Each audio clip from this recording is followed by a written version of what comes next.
Hey everybody, welcome back to another one of our Veg Out videos. It's Clint here with CCUA, and today we're going to talk about something that I think we all can be pretty close to. We're going to be talking about trees. So even if you don't have a tree right in your front or backyard, I bet you've got a few trees somewhere around your neighborhood that you can check out. So what we're going to do today is just kind of walk around the farm, and we're going to look at a few of the trees we have. Now, it's still pretty early spring, so you can look and see right over here, a lot of the trees still don't have very many leaves. Now there's some people that'll be able to tell you what type of a tree it is because of the bark or the leaf bud. I am not that tree savvy, but we'll do our best looking at some of the leaves that are out and some of the bark that I do know. So let's go ahead and start walking. We can visit some of our trees on the farm.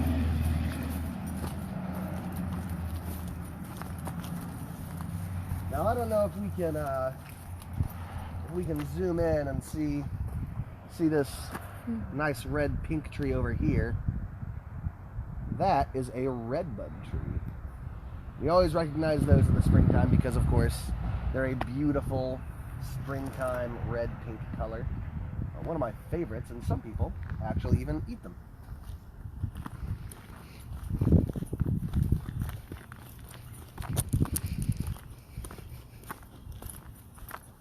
Ooh, we got another one of my favorite trees down here. This one not because it's pretty so much as it is delicious.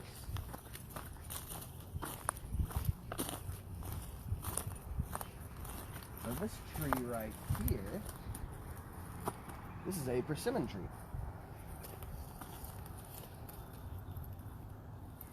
We've got another one right over here. And you can tell, or at least I can tell it's a persimmon tree, just because of how the bark looks kind of knobby, you know? Almost like spikes coming off of it. But the persimmon tree in the fall will make a beautiful, beautiful fruit. You might have seen an Asian persimmon in the grocery store. Well, this is an American persimmon. A little bit smaller, about, say golf ball size. And they are greenish before they're ripe. And you don't want to eat them then. You gotta wait until, pretty much until they fall off of the tree is when you want to eat them. Then they're a rich brownish orange. And they just have such a deep, complex flavor.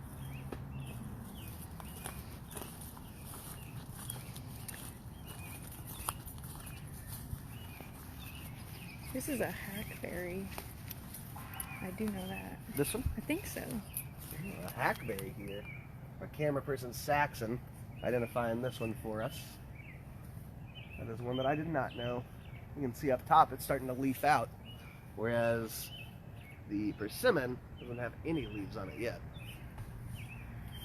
This is a juniper. I don't know exactly what type of juniper, but I do know it's a juniper. And you can tell a juniper because of these little juniper berries that it has. They look kind of like blueberries. And some types of juniper you can eat, some types you cannot. And I don't know what type this is, but I do know they all have a very distinctive smell. So if you find some juniper berries, go ahead and kind of crush those up to smell them. Very piney, cedary kind of smell. Here's one that's just starting to get its leaf buds.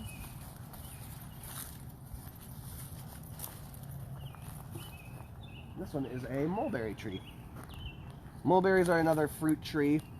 And again, you don't see those in the grocery store very often. Same reason as you don't see the persimmons, the American persimmons in the grocery store, is because they just don't transport very well. You know, they have a really short time from the time that they're ready to eat from the time that they are too far gone to eat. And there's just not enough time to package them and ship them and put them on store shelves. They just wouldn't last. They'd be a goopy, gross mess once they got to the grocery store. But if you're lucky enough to have a mulberry tree around you, you can taste some yourself. They grow all over the place in mid-Missouri. And there's two main kinds of mulberries. There's white mulberries and red mulberries. This is the red mulberry. It's a little bit more tart than the white mulberry, although I think they're both very tasty. This one we've talked about before. This is our plum tree. Most of the flowers on this, the petals have fallen off, but you can still see some of the remnants of where the flowers were. And hopefully those have all been pollinated, and we'll get some super delicious plums.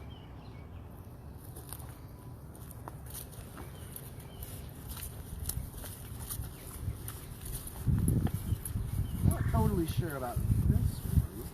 It's a much smaller tree. Another interesting thing about trees is the size of them, how some can get just so big and some of them just don't.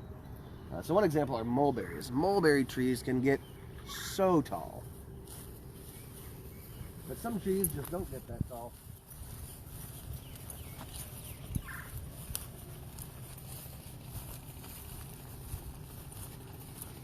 Oh, and this is a nice one. I'm not totally sure what this one is either, even though this one has plenty of leaves on it. Oh, there's a tree friend right there. I don't know if y'all can see him. A little squirrel back there, eating some seeds. Squirrels love to live in trees, and they're not the only ones. There's a lot of different animals that live in trees. Or even that just visit trees. Things like woodpeckers, lots of birds. One of my favorite things to do, especially right now before it's too late, is to just kind of walk around somewhere where there's lots of trees and keep your eyes up, you know, see if you can spot any old birds' nests or squirrels' nests, because as soon as all these trees leaf out, they're going to be a lot harder to spot. One more fun fact about trees is you can actually tell how old they are. I bet a lot of us know kind of how to do this. And this is not the best example because this is an old, rotten stump. But you can actually count how old a tree is and tell a lot more about it by looking at the rings of its cross-section. So each ring is another year of growth. And you can tell other things about it too, like the shape that the tree had when it was younger. You can tell the environmental conditions around the tree. If there's a year that has the rings really far apart, that might have meant that there was a lot of water that year. If there's rings that are really close together, it might have meant there was a drought or not very much rain. You can even see things like fire scars. Like if there was a fire in a forest, that will leave a mark that stays there as the tree gets older.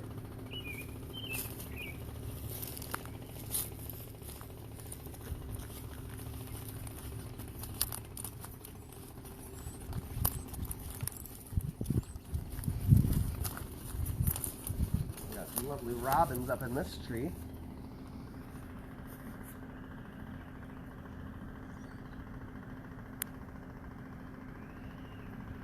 So many birds this time of year.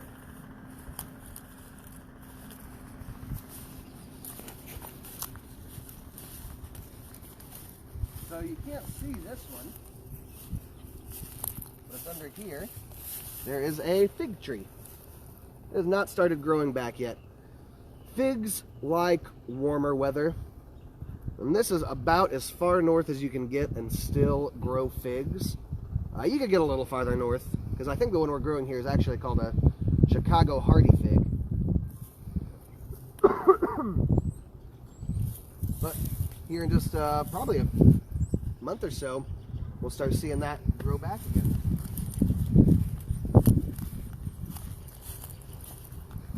You can see some of the old stumps from last year right there in that straw pile. And this is the last one on our little tree tour. I really wish this one had some leaves on it because it is one of my favorites. This is a mimosa tree. The mimosa trees have really, really fine leaves. They almost look like ferns. A lot of really tiny leaves all together. And they have one of my favorite flowers. It's pink, and the petals just look like little hairs. It's all these little pink hairs coming out of this one spot. They look kind of crazy, but They're one of my favorite trees to look at. They're just so pretty when they do bloom. Oh, and I see one more tree I recognize right here. I don't know if you can see all these things hanging off of it. We can walk a little bit closer to it.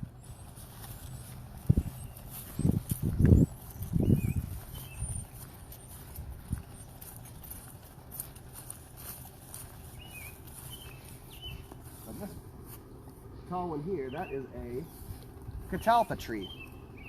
You'll definitely be able to recognize those once the leaves are out because they are huge, giant leaves. I've also heard some of my students call it a green bean tree. As you can see some of these pods, and here's some that have fallen off. When they first grow, they're a bright green color, so some people think they look a little bit like green beans. That is the seed pod of the Catalpa. I wouldn't want to eat it. A bit too crunchy for me, I think. And then I got one more over here that I recognize.